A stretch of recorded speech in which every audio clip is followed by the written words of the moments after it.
Augustin, dont on peut dire que c'est le père de la théologie occidentale. Est-ce que c'est vrai, est-ce que c'est faux et pourquoi? Je crois qu'on peut le dire, et d'ailleurs on l'a dit très vite, on l'a dit pratiquement à la mort de Saint-Augustin, on l'a présenté comme le docteur commun auquel il fallait se référer, quelle que soit la question, parce que la grande question théologique à laquelle on s'intéressait, parce qu'il a une œuvre qui est une œuvre gigantesque, et c'est un des grands génies de l'histoire du christianisme et de la culture en général. Alors, c'est quoi quelle est l'orientation fondamentale qu'il donne, quelle est l'impulsion fondamentale qu'il va donner à la théologie? En fait, Père Berceville le disait, c'est un génie, donc il n'y a rien qu'Augustin n'ait pas porté, nourri, sollicité, donc c'est un génie littéraire. Les Confessions, c'est un roman, un des plus beaux sans doute, encore maintenant. C'est un théologien, docteur de la grâce, donc ce qu'il disait sur la grâce, on considère que ça a autorité. C'est un philosophe. Nombre de ses ouvrages de théologie sont aussi de la philosophie.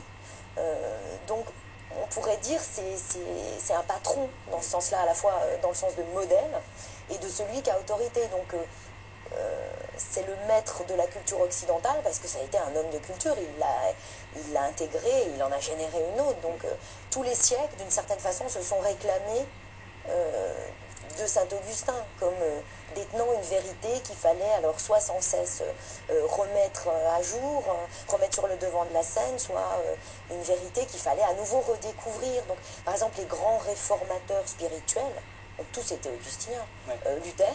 Oui. L'idée, c'était que par un retour à Augustin, on allait se nourrir à une source intarissable de vérité. Le XVIIe siècle, bien sûr, hein, mais le problème avec le XVIIe siècle, c'est que ils étaient tous augustiniens et sont tous battus sur son nom. Donc c'est un siècle de guerre, mais tout le XVIIe siècle est augustinien. C'est quoi quelles seraient les quelques idées que vous retiendriez pour définir la théologie d'Augustin? C'est vrai que Laurence de Villers a dit que c'était impossible, mais Je crois, oui. quelle est l'orientation fondamentale qu'il va donner à la théologie? Qu'est-ce qui fait qu'il y a un avant Augustin et un après Augustin? Je pense que c'est tout d'abord une façon de penser la relation qu'il y a entre la raison et la foi. De dire qu'il n'y a pas de foi sans raison et de raison sans foi, et qu'il faut croire pour comprendre, et il faut aussi comprendre pour mieux croire. Ça, je crois que c'est quelque chose qui est fondateur, décisif pour toute la tradition théologique qui va suivre. Est-ce qu'on peut dire que les appels du pape actuel, Benoît XVI, reviennent à ces idées-là? Il est augustinien? C'est tout à fait clair. Et il revendique d'être augustinien. Il a écrit sa première thèse sur la théologie de l'Église de Saint-Augustin. Et constamment, il le cite, il en est vraiment nourri. Ensuite, je dirais on l'a déjà évoqué, c'est le théologien de la grâce.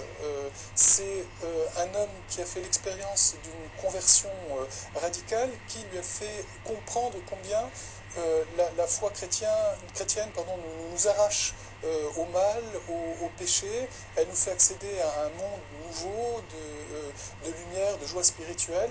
Et donc il insiste très fort sur la nécessité et la force de la grâce, d'autant plus qu'il en face de lui des gens que l'on appelle pélagiens, du nom d'un moine irlandais qui s'appelle Pélage, et qui, eux, insistent sur la liberté humaine et donc l'effort moral.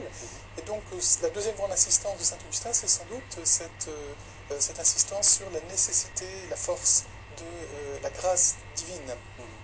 Est-ce qu'il ne nous a pas conduit à avoir une théologie assez pessimiste sur l'homme? Est-ce qu'il n'est pas fautif de certains durcissements de la théologie chrétienne? Juste avant de venir à la faute, c'est la faute à Augustin. Je pense que la grandeur d'Augustin, comme tous les grands auteurs, c'est qu'il n'a pas peur des grands thèmes et des grands sujets. Et quand on a envie comme ça d'être baigné dans des grands sujets, vraiment Augustin, c'est du pain béni, si je puis dire, parce qu'il parle de liberté, de faute, de péché, de mal, de l'intériorité, il dit je la plupart du temps. Donc c'est vraiment l'auteur qui peut nous satisfaire quand on a envie, non pas de s'interroger sur des petites questions, mais des grandes. Alors maintenant, la faute à Augustin. Je me souviens de conversations avec Jean Delumeau, qui a travaillé sur le péché, mais aussi sur la peur en Occident, et qui me disait le grand drame de l'Occident, c'est qu'il a eu un père fouettard en la personne de saint Augustin. Alors que Jean Delumeau me pardonne si je répète ses paroles, mais et il s'en suivait entre nous des conversations sans fin, parce que moi je lui disais c'est le plus grand bonheur de l'Occident d'avoir eu quelqu'un qui a demandé de penser à ce point-là, dans sa radicalité, le rapport homme-dieu. Augustin, c'est pas un homme de compromis. Ce qui fait d'ailleurs que quand on se réclame d'Augustin, on est d'emblée un peu dans un combat. Hein. C'est une arme, Augustin. Et je pense que la force, c'est que justement, en lisant Saint Paul, hein, il dit que finalement, il n'invente rien, hein, c'est dans Saint Paul, il montre que l'homme ne fait pas le bien par lui-même et il ne peut pas le faire par lui-même. Que l'homme sans Dieu a sans doute sa liberté, mais une liberté qui est plus finalement faite pour chuter, retomber dans le péché, dans ses excès, dans sa nature, dans le poids de ses habitudes ou de ses mauvais penchants, qu'une volonté faite pour le bien. Et alors bon, nous, ça peut nous horrifier de nos jours, comme ça a pu d'ailleurs horrifier les Pélagiens, parce qu'on avait l'impression que l'homme passait à la trappe, de cette façon. C'est ce qu'on a reproché à l'augustinisme, qui serait un anti-humanisme, tout pour Dieu, rien pour l'homme, ou pas grand-chose, en tout cas il accompagnerait la volonté divine seulement. Moi, je pense qu'au contraire, c'est tout pour l'homme et tout pour Dieu, et que la radicalité fait qu'on doit penser avec force son christianisme. Qu'est-ce que veut dire croire en un Dieu qui nous sauve? Je trouve que cette volonté augustinienne de ne pas penser dans le compromis, cette volonté de ne pas avoir une pensée tiède, quelque chose qui nous rassure, qui nous console. On dit que la foi est consolatrice, chez Augustin, non, c'est une arme, c'est un aiguillon, ça demande de penser tout autrement. Moi, je trouve que c'est ce qui est fascinant chez Augustin. C'est que ça met à l'envers nos habitudes de penser. Alors on pense qu'on fait le bien et que Dieu nous récompense. Non. Saint Augustin nous dit on fait le bien parce que Dieu nous a donné la possibilité de le faire. Vous voyez, je pense que c'est une pensée qui nous demande de travailler à rebrousse-poil. Et ça, c'est quand même salutaire.